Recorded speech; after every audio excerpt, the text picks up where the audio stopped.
My name is James. I am 18 and I look after my mum who has fibromyalgia, uh, multiple discs pushing on her spinal cord, ME, as well as bipolar type 2, borderline personality disorder, chronic depression, and chronic anxiety.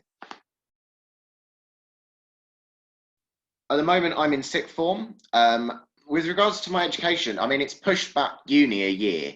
I can't even apply this year because I won't have all my grades. So I won't even be applying to uni until next year. I think had COVID not happened and I'd still been at school with the support of my teachers through getting essays in and having extra time at school, I probably wouldn't have dropped history and I'd be still doing it and be ready to start uni next year. But as a result of the pandemic, it's just not possible. The pandemic has meant that I'm spending a lot more time at home, obviously, which means I've seen how mum struggles at home. I've had to move in with my nan. I'm having to do caring for both of them. So it's added another level of caring on.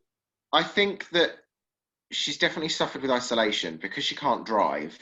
She can't even go to the shops to see people. It was, she can't walk down to the shops because she can't walk far. So it's meant that she's become very lonely over lockdown. And, it's meant that, I mean, she's having to do deliveries for shopping, which because she wasn't told to shield, she doesn't get priority for, and therefore some weeks we can only have to wait a week for a shopping slot, other weeks we're waiting a month. And because we only shop weekly, because we live with the benefits that mum gets in, we live week by week. I've had to use my car because I'm still on a learner license because of the pandemic stopping my driving test going ahead. I'm having to take my nan out, which she shouldn't be, but there's no other way we can get shopping to mum.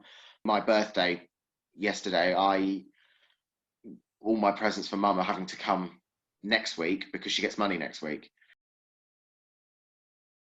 But I'd say my caring role really does affect where I want to go to uni. I'm looking at St Mary's University, Twickenham. However, Falmouth also offer the same course, but because of the distance, Twickenham is the best option. It's only 2.5, 3 hours away by car. It does worry me that because my course is an accelerated 2-year course, I could, if I needed, for whatever reason, I could end up missing out on a chunk of my course and losing credits and potentially not getting what I know I can achieve. With the current situation and how the industry is at the moment, I'm looking more towards teaching. So my plan is to complete my degree, and then once I finish that, enroll in the school-centred teacher training course in Norfolk, working towards getting my qualified teacher status as a drama teacher.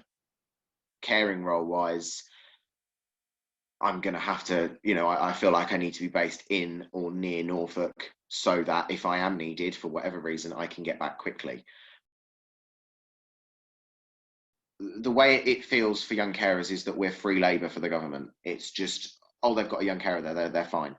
And it means that we miss out on social opportunities, on educational opportunities, and employment opportunities. If I knew that there was somebody that could go in that we didn't have to pay for, that was there to support us and allow us to have those opportunities, then fine. There was something in place that could allow us to have someone that we could call and say, look, I need to go away, or I'm moving away. Can we have them come in? Even if it's simply for a lunchtime call to make sure mum's eaten and that she's awake. And that's all it would take for my family anyway.